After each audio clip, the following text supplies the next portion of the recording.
Whether you are catching this at the beginning of June, the beginning of a week, or simply at a moment where you're feeling ready for a reset, I'm glad you're here today. We are going to do something simple. We're going to take a mindful pause, not because we're overwhelmed or need fixing, but just because life accumulates and races on.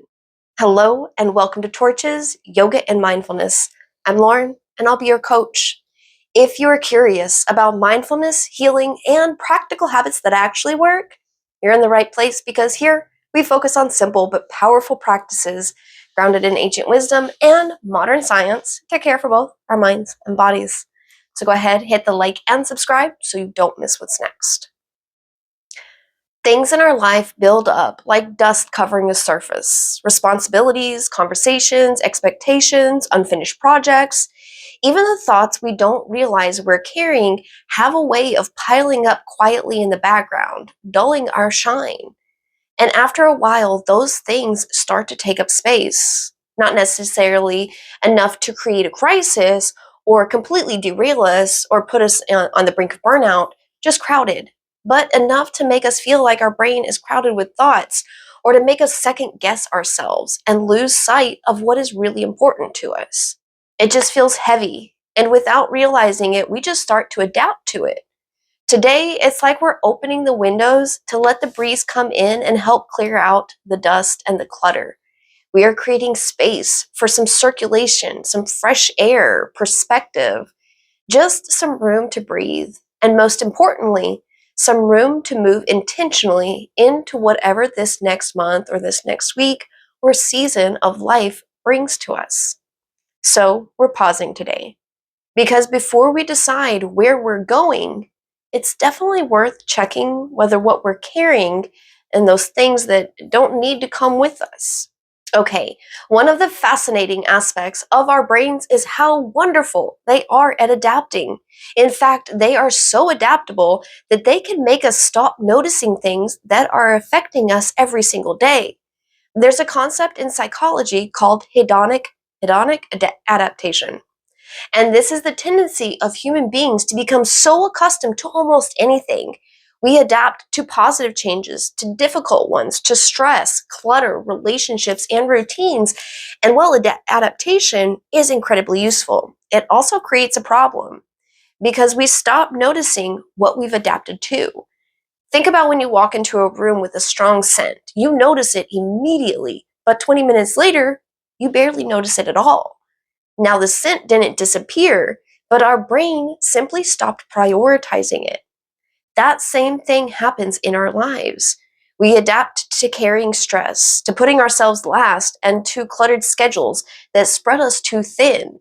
We adapt to thought patterns that no longer serve us, and we eventually stop questioning them and start treating them as normal.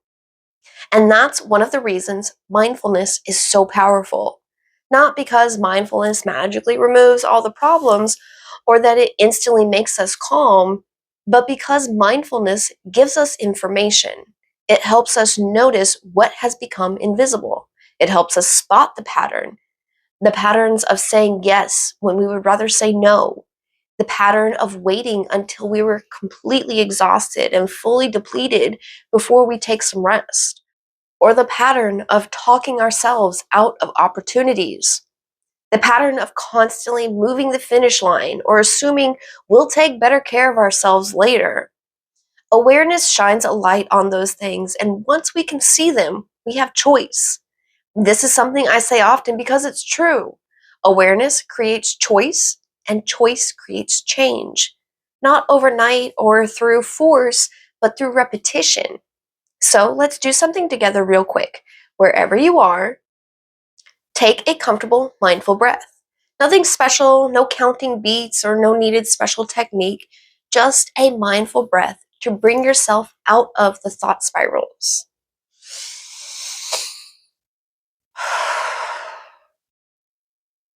Now ask yourself, what have I adapted to that deserves a second look? Consider your daily routine or a relationship you have, and just consider for a moment what is something that maybe a younger you or an outsider's perspective might see as odd or off in some way. Consider, what keeps showing up in my life that I haven't fully acknowledged yet? Is there something that seems to be a recurring theme, no matter who you're with or what job you're in, or that thing that keeps showing up no matter what changes you make to your physical environment? And like I always say, we're not looking to judge or to criticize ourselves, just to notice. Just because we can't expect real changes until we notice, until we bring it into our awareness. If something came up for you here, that is a great topic and realization to take to your journal. Journaling things like this helps us process it and see it fully. When we journal, we keep the prefrontal cortex engaged as opposed to just sitting and thinking about things for a while. If we just sit and think about it, other functions of the brain try to sneak in, like our default mode network, where our brain spins stories that can keep us stuck in those patterns.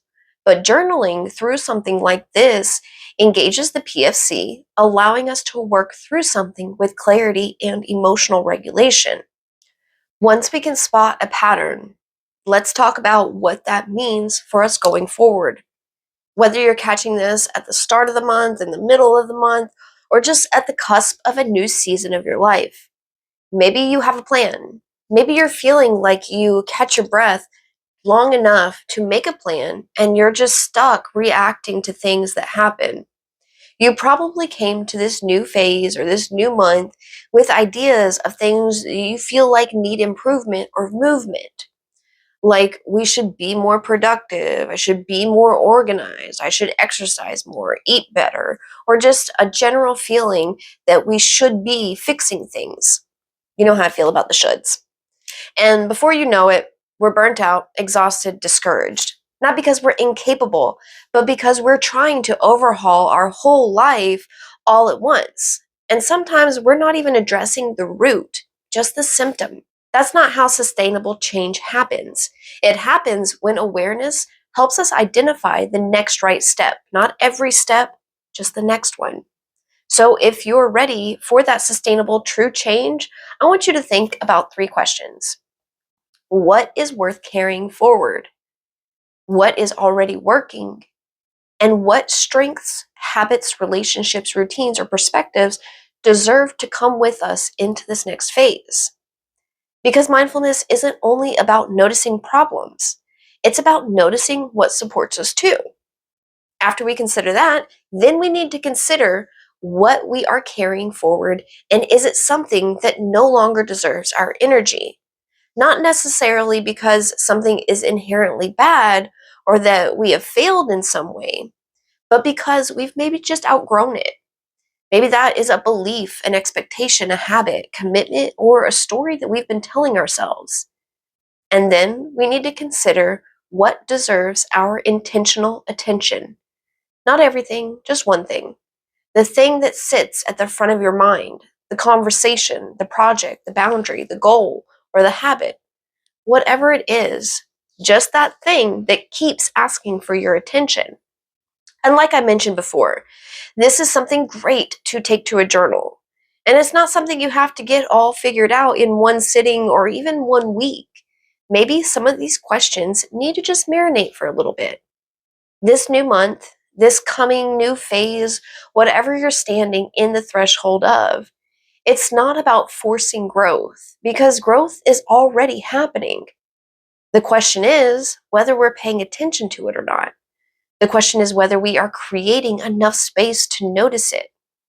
Some of the most important changes in our lives don't come in with big dramatic breakthrough, but with small patterns being noticed, a habit being questioned, a truth being acknowledged, or a choice being made differently than it was yesterday. Force creates pressure, and our brains read pressure as something that has to be prioritized and fixed, and they hyper focus on that thing we're having pressure with. It's giving us pressure. They try to make sense of how we got there, and it crafts another story that'll just keep us stuck when really we just need to create a little mindful space so we can move forward with clarity and choice and not reactivity. That's why I say we are just opening the windows of our metaphorical house. Not to become someone else, but just to see clearly enough to become more intentional versions of who we already are. And when we do that consistently enough, month after month, season after season, choice after choice, those small shifts become something much bigger. Not because we forced transformation, but because we participated in it. Friend, let me know in the comments if you feel like you have a pattern chasing you. Your story may help someone else. And if this is something that you would like to work on a one-on-one with me as your coach, I do have a link in the description below where you can book your first session or a 15-minute clarity call that's free, where we can just talk about your personal goals and what mindfulness could look like in your life. Friend, thank you so much for sharing a piece of your day with me. Stay present, stay kind to yourself, and I will see you soon.